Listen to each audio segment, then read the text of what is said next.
Blake, do you feel bad for your girlfriend's boyfriend? I'll feel bad for my girlfriend's boyfriend once he moves from his dating Taylor era to his getting wrecked with an album about you era.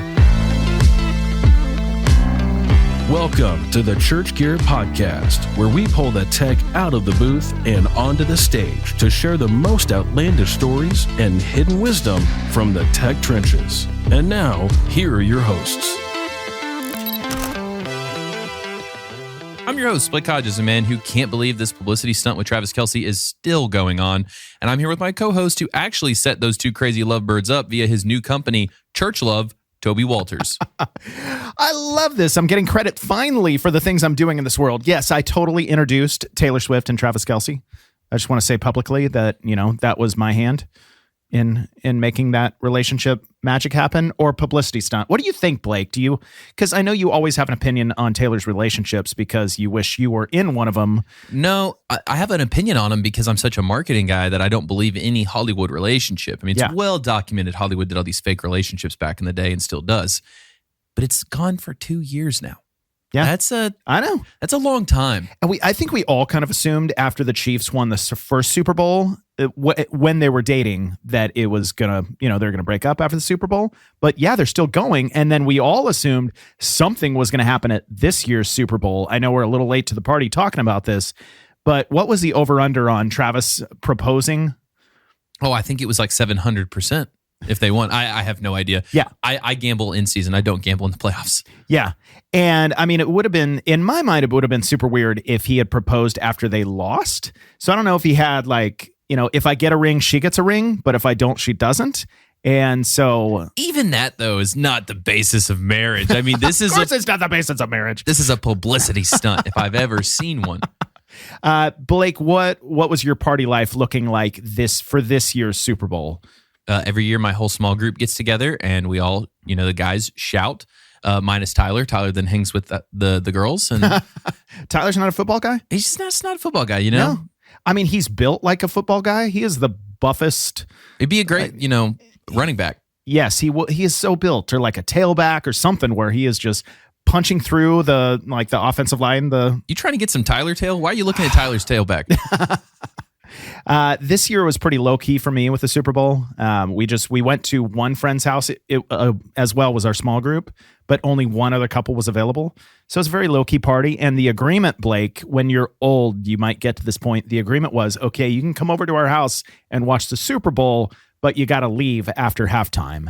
And we're like, oh, you are our people. So we were home by 8 p.m., getting ready for bed, just watching the second half in our PJs in bed. It was delightful. Listen, Toby, I'm not going to sleep until the sun wakes me up. And so I really dislike, turning down the party that early. Yeah. And your 7 Enneagram should dislike it as well. But I also like to party at like 6 a.m. So I need to go to bed on time, Blake.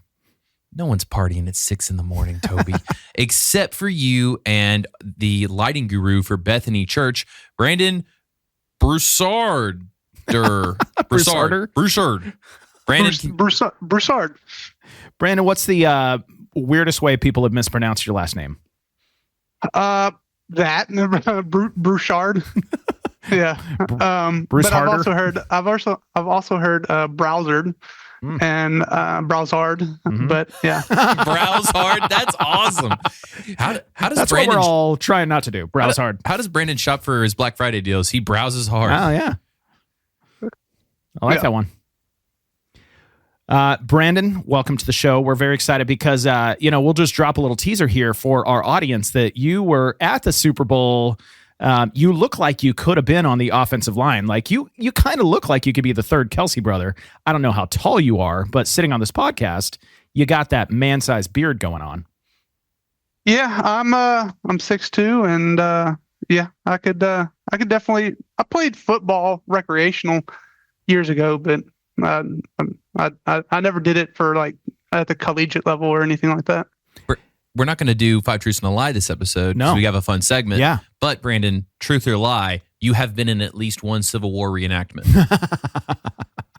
Truth. I knew it. I had been to Vicksburg. I knew it. Oh my gosh, that's it. funny. Yeah, he totally looks like a Civil War general. Mm-hmm. I'd follow that man into battle. Love it.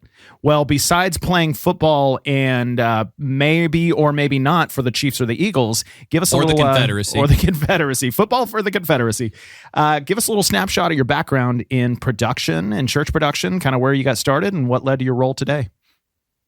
Yeah, I got started. It's been probably about 15 years now of small Baptist church, and they got a lighting upgrade, and I just started. I didn't know anything about it, and so I just went up in the booth and started just playing with the buttons on the console, and very basic console at that time, and then from there it just grew, and then I developed a just a love for it, and we brought in at that church we brought in a local production company to do production for a play we had.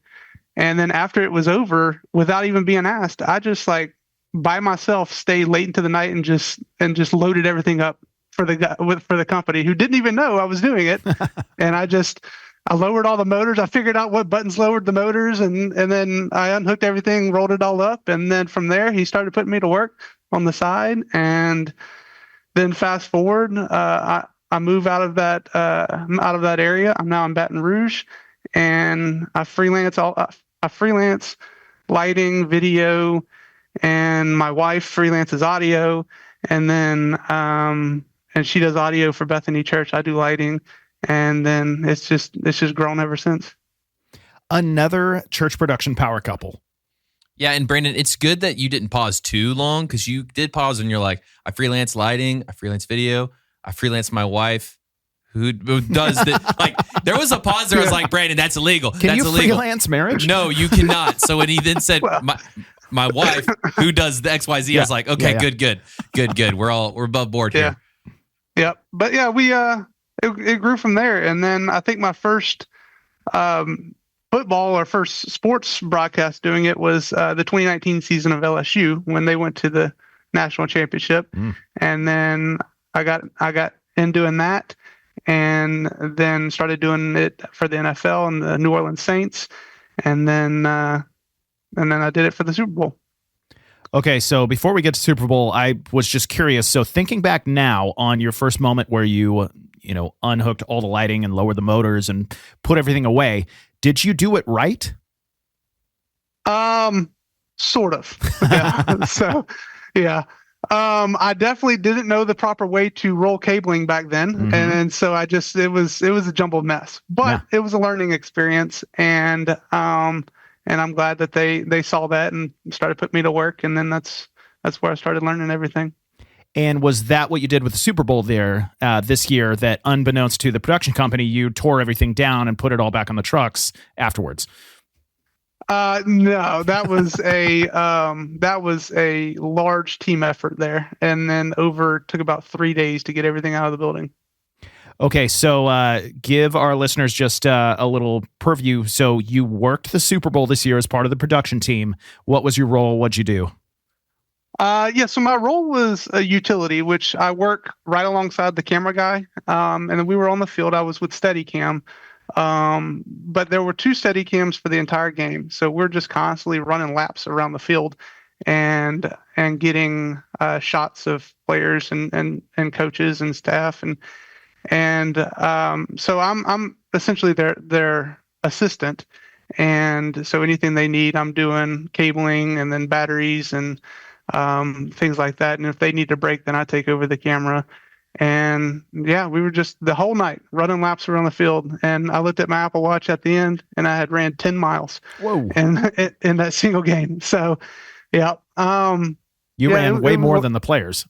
Yeah, it was a lot of fun. How many, if you just had to guesstimate, or maybe you actually know, how many people did it take to produce? If you're just talking, production, audio, video, lighting, all the rigging, all that stuff for the Super Bowl. Hundreds. So we each morning we had safety meetings, and there was at least 200 people in the safety meetings every morning for production alone. And that's just broadcast. That's not halftime. That's not team staff. That's just broadcast video, audio for TV. And do you know roughly how many cameras or how many cameramen are working that event? We had about 100 cameras, and that's well over what we normally use for a standard season game. Standard season game sees probably about 15 or 20 cameras, depending on how big the game is. But for the stadium, we were having to install cameras in places that they don't normally go, and so taking out seats. That would be a normal ticketed seat where we were having to take out. Well, the building crew was taking out seats to create us space to put cameras, and they rigged 2 sky cams when there's normally a single sky cam for a game. So it was pretty much there was a lot going on. Yeah. As we're all watching at home, how many cameras are we seeing? Are we seeing like all 100 of them, or are some just, backup or B-roll or stuff like that? And hang on, I'm going to cut in here just to make sure the audience understands, or maybe I just missed it. But are you working primarily just on broadcast? Yes. Okay. I'm on the broadcast crew. Yes. Got it. Okay. Yep. So there was a lot of redundancy going on. So if we think back to, I forget how many years ago, the Super Bowl was in New Orleans and then the power went out. They wanted to avoid that. Was that you? Are you confessing? No, I think it's Beyonce that did it. Yeah, it was the power draw from the halftime show that did it then. But no, they wanted to avoid that this time. So every single thing had redundancy. There was a backup camera for every camera. There was a backup cameraman for every cameraman, and everything was on battery backup as well. So they put back in the mezzanine levels, like where the concession stands are. They had racks of batteries just feeding everything. Even the halftime lighting was on battery backup, and so you're seeing at home, roughly switched between 50 or so cameras. And then the other half is primarily just for backup. So for a game like the Super Bowl, with all those cameras, what's like the top level position? What's the most difficult camera position where the guru sits and he makes the most money? Is that a thing? I would imagine that it would be Skycam, because Skycam actually takes 2 people per camera driving it. So you've got the person who is controlling the pan, tilt, zoom of the camera, and you've got the person who's actually flying it. And then on the ground, you've got 4 people who are watching the cable reels to make sure nothing is getting hung up or crashing into each other and things like that. For idiots like Blake and I, are they just like it to us? Are they just using Xbox controllers where they're just in some room and they're controlling it with little remotes? It's joysticks, but they're up in the booth. It's all joysticks and then positions, and they map it out to where it can and can't go to make sure it doesn't, because you have inclusion zones and just zones where it would just run into things, because there's all kind of extra rigging for the halftime show, so you gotta map all that out. So those guys aren't getting 10 miles on their Fitbit. Yeah, no. They're getting carpal tunnel on their thumbs. Right. So our buddy Shep, who loves to post, Elevation's cable cam, is that the same thing, or does Super Bowl use a wildly more advanced, more expensive version of that? And is it strong enough for one of us to ride it? Yeah. Well, I've never tried writing it, but it would be a lot more advanced than the one he uses. I've seen his videos and what he's doing there. The one that he's got is a lot smaller to fit the room. Yeah. But the one that they use for these arenas doesn't necessarily have to be football, but it's just whatever's in the arenas. It's much bigger, and it's got 4 points that are rigged at each corner of the stadium. So there's these giant fiber reels on the field or wherever they put them that have all the fiber that not only support the weight of the camera, but is also for the audio and video feeds and control of the camera. Yeah. And how much of your life did the Super Bowl take? Like, how many days or weeks were you committed to the event? Super Bowl itself, I was there on site for about 2 weeks.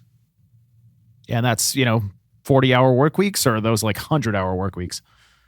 They are, well, we work roughly 10-hour days. So 70 hours a week. Yeah. And was there any rumor mill about, Travis might propose if they win? Was there any discussion about that on the production team? There was slight discussion. We were ready for it, in case the Chiefs actually won. But we're always prepared. We have a camera we had a camera dedicated for Taylor, and then she was up in one of the boxes. But we were all on standby for whatever could happen. Yeah. But we never got to that part because it never played out. It played out into the Eagles' favor. Yeah, I noticed there was very little Taylor shown on the broadcast, and likely because the Chiefs didn't do a whole lot to get her to stand up and cheer. Yeah, I think there was more showings of Taylor than there was showing of Chiefs prowess, which I was very happy about as a Commanders fan. The NFC East brought it home, baby.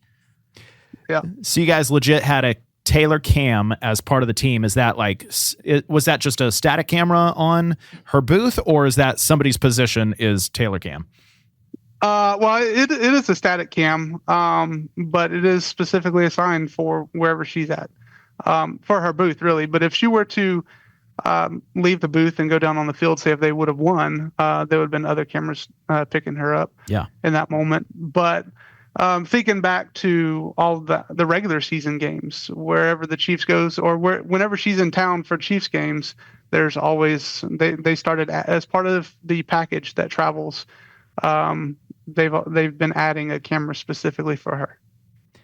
Blake, what does it take to get that kind of aura where eventually I can go to NFL games and there's a Toby cam? Toby, you might be shooting a little high for NFL games, but if you're willing to date Jason Kelsey, we might be able to get a camera on you. He is married, but he might be freelancing. So he might be freelancing.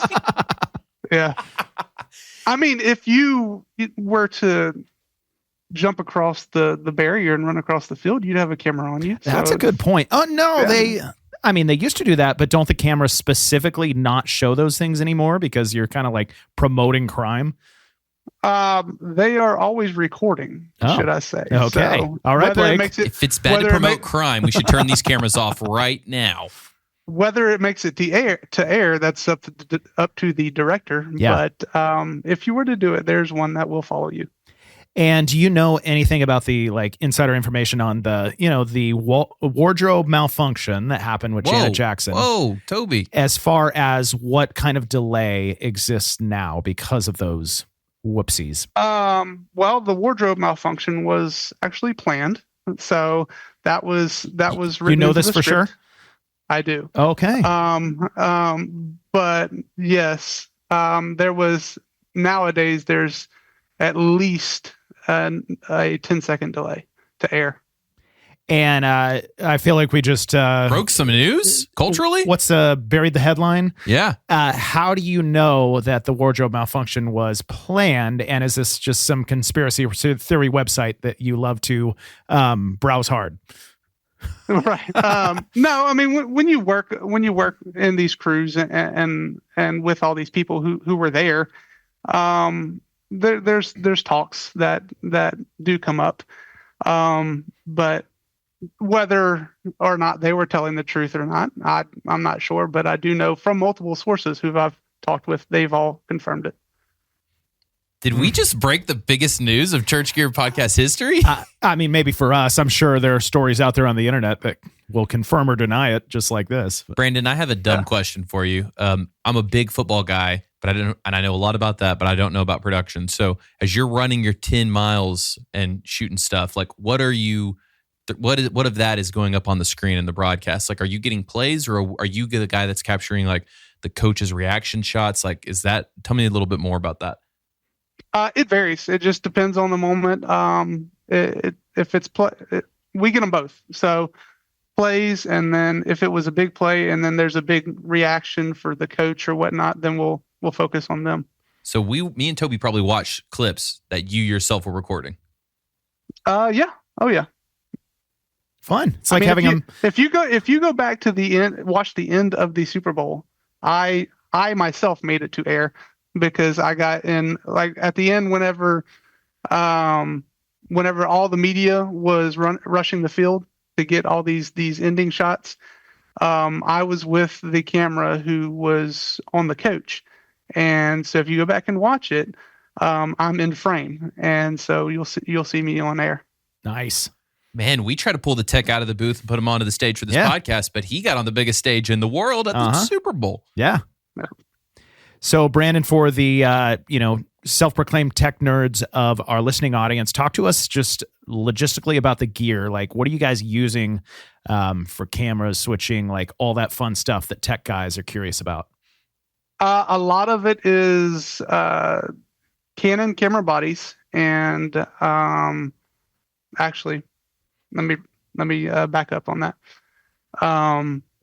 It's Sony camera bodies with camera lenses. Okay. And so there's a lot of that going on. I primarily was with the camera crew, but I did get to see a lot of the halftime show rehearsals. And the halftime was produced by a completely different company. The crew and trucks who are doing the actual gameplay weren't even doing the halftime show. We were just taking the feed from them and then broadcasting it out. But lighting wise was PRG. There was a lot of fixtures that they had up in the rig and on the ground. And then for audio, they flew about 20 or so line arrays just around the stadium because the house rig is definitely not good enough for the Super Bowl. So. Yeah. Do you know what brand the speaker arrays were? I have a picture of it, and I could. Yeah. Does it have a circle with 3 squares? For D&B, is that what you're referring to? Yeah. It's so I'm trying to think back. If I looked it up, I could tell you, but it was either D&B or L Acoustics. I can't remember. Yeah. But if I look back on my pictures, I could tell you. Although if it was a Meyer Panther, somebody is out there shouting, no, no, no. Right. And so just looking at going from the Super Bowl to, let's just take, your work at Bethany, for example. What is it like just production wise being at the biggest, live event in the world at the moment to, it's almost like you're going back to a church. And I know Bethany's still a big church. You're doing a big production, but what's sort of that letdown? What's that feeling of like the difference between those two things production wise? I mean, for me being on the lighting team at Bethany, it's, you see everything that to do for the halftime show or other things like that, depending on what aspect you're in. And you kind of want to recreate that for a church aspect, but then a lot of it has to do with 1, the church's vision, but then 2, budget. So you can't really, the church as a whole really cannot afford to do production on the scale of the Super Bowl. What? Yeah, right. Or at least all but a couple churches. There's a couple out there that they're trying to do it on the Super Bowl budget. Right. Yeah. Okay, Blake. No. I hate to break it to you, but is it Torture Toby time? It is Baffle Blake time, where we play our weekly game of Baffling Blake with bits of information about blunders, blessings, and boom mics bordering on buffoonery. Blake, I just did that by memory. I can't believe you did that by memory. Yes. Now that we're doing full-length podcast episodes on YouTube, you see how dumb we look with our phones all the time? You just did that by memory. Yeah, I did. It's because the AI chip I installed in my brain. HouseRight actually did it. Okay. Oh. Yeah, they're installing AI chips just in my brain. Are you the beta test? I am the beta test. All right, Blake, it is time to baffle you again. Isn't that just the whole podcast, Toby? That usually is, but specifically, we're partnering with our friends at HouseRight to baffle you in this new segment we like to refer to as Baffling Blake. So HouseRight is an amazing integration team that works with almost exclusively churches all over the country to partner with their architects in pre-building phase or current room renovations, where they help make sure that your space looks aesthetically pleasing, but also acoustically correct. with the style of worship that your church is trying to achieve. You said the word architect, and I just haven't heard anything since. I'm like, that sounds way too technical. That's Yes. above my pay grade, but it's not above HouseRight's pay grade. No, it should be above all our pay grades, but HouseRight does this all the time, and they're amazing at it. And if you are not specifically looking for an integration project, but you're like, hey, I am looking for my next career or opportunity, HouseRight is also hiring amazing people to join their team. They're hiring. They are hiring. So if you have been looking at the map and looking at Lexington, Kentucky, very lovingly because of horse racing and bourbon and HouseRight, And high-proof bourbon at that. yes, go to houseright.com, check out their opportunities, and start a conversation today. All right, so for our game this week, guys, Brandon, to just read you in here, I've got 5 fails of church production moments or pastor moments, and you and Blake have to decide, are they real or are they fake? And winner gets a prize pack from our friends at HouseRight. So best of luck, guys. So I'm going to read one at a time, and then Brandon, you get to go first, but you vote. Is this real or is this fake? Is this AI generated? So here we go. Number 1, a church used an auto-detect feature on their live stream to filter out bad words. Unfortunately, the system misinterpreted and bleeped out every mention of Jesus. I'm going to say that. Well, okay, sorry. You Brandon got to goes let first. Brandon go first. Man, I'm going to say that's true because I've seen it on social media. And so that's, I'm going to go with true.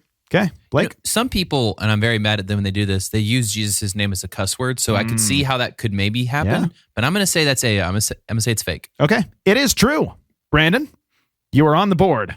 All right, keep track of your own scores. Number 2, a church had to host their service outside one Sunday because a volunteer left the fog machine running overnight and you could hardly breathe in the sanctuary. Is that true or false, Brandon? That I'm gonna have to go with true on that one because I have accidentally done that, not to that extent, but yes. I'm also going true on that one. Okay, it is true. Dang it. All I right, know. 1-2. Yep. Whoops. Fog machines can really send it out. Okay. Oh, this one's my favorite here. At a singles ministry event, one pastor looking out at the gathering of all men said, maybe Jesus wants to teach you to be fishers of men because y'all apparently can't fish for women. Toby, were you the pastor at this event? Brandon, is that real or fake? I'm gonna go with real on that one. All right, I got to make up points somehow. I'm going to say it's fake. Blake, you got the point. That one was Yes. actually fake. So is it 2-2 now? Yes. All 2-2. right. Yes. All right. I'm trying to get this HouseRight price pack. I know. All right. Next, a church's kids ministry used AI-generated Bible images, but unfortunately misinterpreted Jonah and the whale as it generated a terrifying demon-eyed monster that made the whole class of children cry. Is that real or fake? Ooh, I'm gonna go with false on that one. Okay, Blake? I really think that could go either way. I'm going to say it's false. That's true. I know. Whoops. You would think the kids ministry volunteer would have seen those images ahead of time before putting them up on the screen, but yeah. Okay. All the kids started crying and got terrified. Behind the scenes, Church Tech Madness by this point has long since ended. Yeah. But do you remember for this year, I tried to send you like, hey, we could use this. But I said I was just kidding. I had done an AI version of Moses holding the commandments of tech. Oh, yeah. And Moses didn't have a face. It's horrifying. It's horrifying. All right, last one. Pastor's mic. We all know pastor leaves his mic on sometimes. It says something. Is this a real one? A pastor forgot his mic was still on as he stepped off stage after preaching. The entire congregation heard him exclaim, "Nailed it. Time for nachos." Brandon, the winner of this is the point. Like, this is game point. Yeah, I'm gonna go with true on that one. Okay, Blake. I don't think Toby has a tiebreaker, and I also don't know what this is, so I'm just going to hope for the best and say it's false. Nope, that is true. Apparently, pastors love to celebrate great sermons with nachos. That sounds like you, Toby. I know. Brandon, I mean, congratulations. I can appreciate a good plate of nachos. Yeah. Hopefully you can also appreciate a prize pack from our friends at HouseRight because you're going to get one, my friend. You beat Blake. You baffled Blake. I am adequately baffled. Yeah. I'm still thinking about that evil Moses now riding the Jonah whale, and it's just a terrible combination. I love it. And thanks to our friends at HouseRight for sponsoring the segment, and thanks for everything they do, partnering with churches and just designing and building amazing church production solutions for churches all over the country. And if you're not looking for your next system, but you are looking for your next job, they are hiring in Lexington, Kentucky, where you can get horse races, HouseRight, And bourbon. high proof bourbon. So Yeah. go over to houseright.com if you're looking for your next job. All right, Brandon, let's get back to our regularly scheduled nonsense. No, that was very scheduled. That was even more nonsense, and it was even more scheduled. All right, Brandon. So you kind of touched on this, and we'll almost call this the Super Bowl effect. You actually worked the Super Bowl, and you're taking back these ideas that you're like, "Ooh, maybe we could do this in church," and then reality sets in. All these churches are watching the Super Bowl, or they're watching, Transformation or Elevation, these amazing production events in churches, and thinking, "Ooh, let's do that at our church." How do you just drop some wisdom to the tech community to say, like, you need to right size your expectations, but also how can we take some of those elements and make them come true in our churches? I would say, well, it comes down to budget, but then you can do things on a less expensive, in a less expensive way. I mean, for example, we at our broadcast campus, we're using knockoff fixtures. It's just what our finance department and then our pastor. It's our vision to create a good broadcast for the online community and to help the message reach those. And it's worked well for us. So I'd say that if you're wanting to shoot for the moon, just see what options are out there for you. See what best fits your church, your congregation, your finances, and then also your pastor's vision. It doesn't have to be super expensive, super high end to convey the message. It's whatever helps you to do so, and is also fiscally responsible with the congregants' tithes and offerings. Okay, so you're touching on a hot take right now, because there are people online that are screaming that it's a terrible use of ministry dollars to spend money on knockoff lights. But you're taking the other side. Give us, your philosophy and theology of knockoff lights and, price points. Yeah, it's something. It's an idea that our head LD came up with. It's an idea, and it just comes down to the conversations that you have with your pastor and your finance departments. Like, you take, for example, the more expensive name brand stuff. They're going to last you a good while, 10 or so years, or maybe even more. But it was a conversation that they had, that these are fixtures that we may replace every 3 to 5 years. But in the long run, it's going to be cheaper. But it has the same effect. But do your research, because there are some that look terrible on camera. But we got to where we would buy one or two at a time and see how it looks on our broadcast, see how it looks on camera, and then, oh, this does well. And then we get more and create a whole rig out of them. Yeah. I just got to visit a church down in Florida, and they were turning over their stage and doing a new design, and it looked awesome. And I, commented how great it looked in the room, and they said, yeah, it also looks great on broadcast. We get a lot of people just commenting and even just kind of like mind blown emojis with how much did you guys spend on that? And they said, when in reality, most of these fixtures are sheds. They're the knockoffs. And then a bunch of them are used Verilights that we bought on auction for $25 a piece. So they had done this entire design, like just the lights alone were just like $3,000 or something. And their philosophy, and I don't know if you guys do the same thing, they said, we just buy a few extra because we know they're going to have issues and we can afford to have some backups. Do you guys do the same thing? You just have a few extras as backups and parts machines? We do. So when we're buying, we buy some from sheds as well. But when we make that purchase, we always include a few extra, and we keep them in the back closet because we know they're going to go bad, or we know that we're going to need spare parts or whatnot. So, but when you do it, the one thing that we've kind of learned is buy it all at the same time, because all these lights coming from these knockoff brands, if you buy them months apart, they may come from a different lot or different factory for that matter. Yeah. So they're going to look different on camera, and they may have different dimming curve or different color mixing capabilities. So we started buying them all at the same time, and that way we have spares from the same lot that we bought our main ones from. Are there certain pieces of gear where you guys say we won't buy, knockoff brands because it's, more mission critical, that we'll spend the money on this piece because this has to work every single Sunday? I think it comes down to because on the lighting side of things, it's consoles.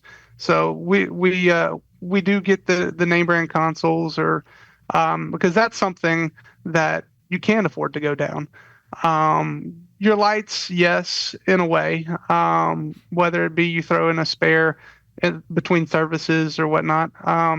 But you can't always throw in a spare console. Yeah. So it's that's one thing where we have not cut corners on. Yeah. Are you guys using projection screens, or do you have LED walls? Both. So our broadcast campus has projection screens for iMag, and then we've got LED wall on the back of the stage for sermon graphics and things like that. Did you guys use the same philosophy as by kind of a less expensive knockoff, or did you splurge for the LED screen? We splurged for the LED screen. We got name brand there. It's actually a Thor wall. Yeah. Yeah, we didn't cut corners on that. Yeah, and I know we're tiptoeing into territory that everybody has opinions about, and we love Thor. Thor makes amazing products, and he also saved us from Loki. Yes. And he can lift that hammer, and nobody else can. But except as far for as Captain America, if you watched, right. Yeah, come on, Toby. So, Brandon, I'm assuming if one of your lights goes out, during the service, it's not going to ruin your service, and you can swap it out in between services. But if something happens to your wall, like everybody notices, and it's a huge deal. Same thing with your lighting console. If your console goes down, all your lights go down. So is that kind of the approach, that we save money where we can and spend intentionally where we need to? Yeah, that's pretty much the approach there.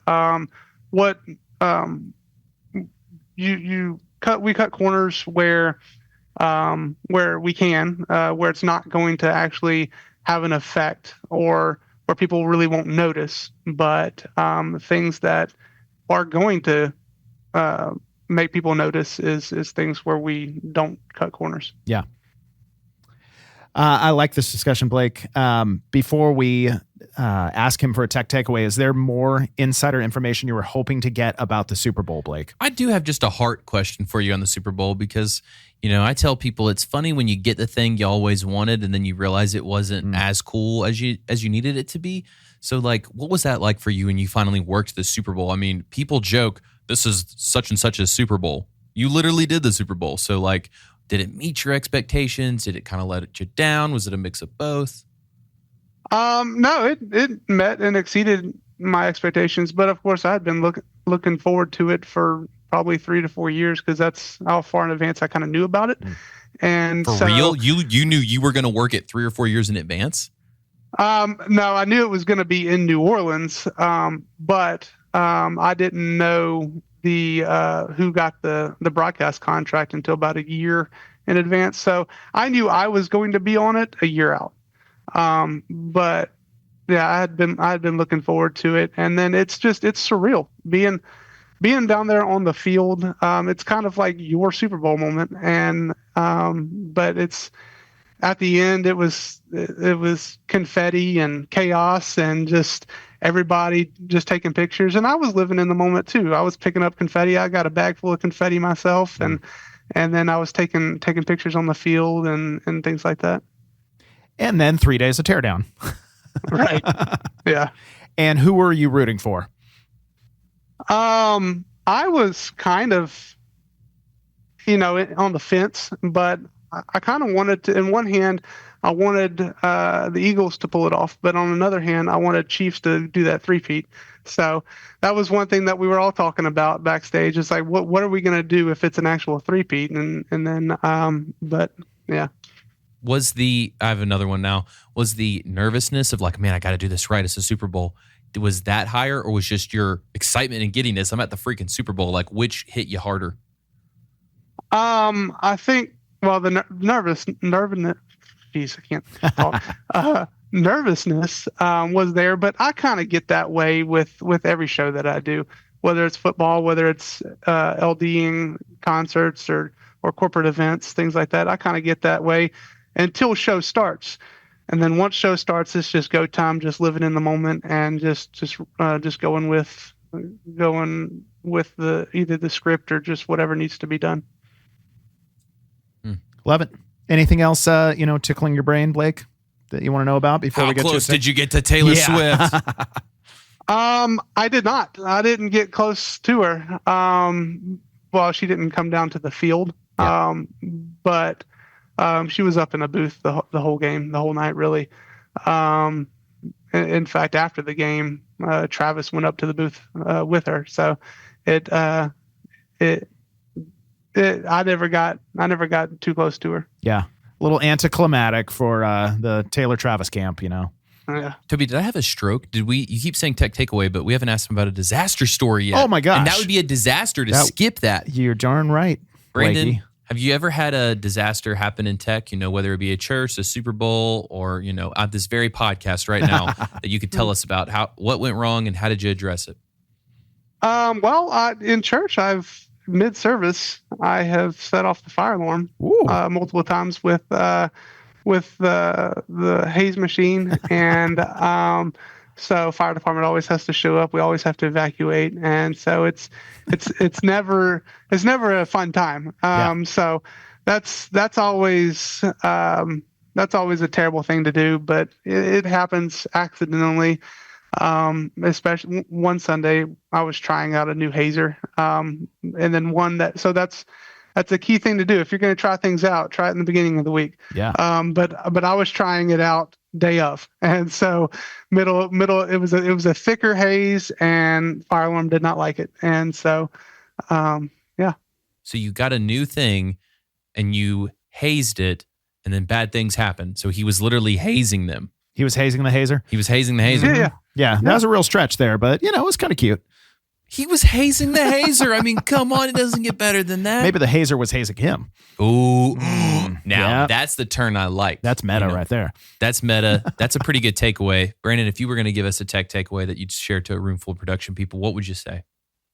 On the church level, I'd say just do it for the Lord. I mean, mistakes happen, and just live with it and then just address it later. But in the moment when you're in church, don't stress too much about it. You're not doing it for yourself. You're doing it for the message and to convey the message, and just do it to the best of your abilities. Can I be extremely cheesy? You've done the literal Super Bowl, but you also do church events now. And so do you tell yourself that? Or are you like, hey, I know I've done the Super Bowl, but I'm doing this for God? Like, does that kind of get you hyped up just as much? I do. It's like every Sunday. It's just I get to do this. I love what I do, and it's something that I enjoy doing, and I always put everything that I do. I put God first in it. So. That, Toby, it says the Bible to work like you're working for the Lord. I haven't been able to do that the past 5 years because I'm working for such a miscreant like you. But you're welcome. Maybe I should try again. Yeah, give it a shot. Well, Brandon, if you were going to point anyone towards if you're going to point somebody towards something, is there anything you'd like to plug? Do you want to tell people how to get in touch with you or where to find you or promote what you got going on?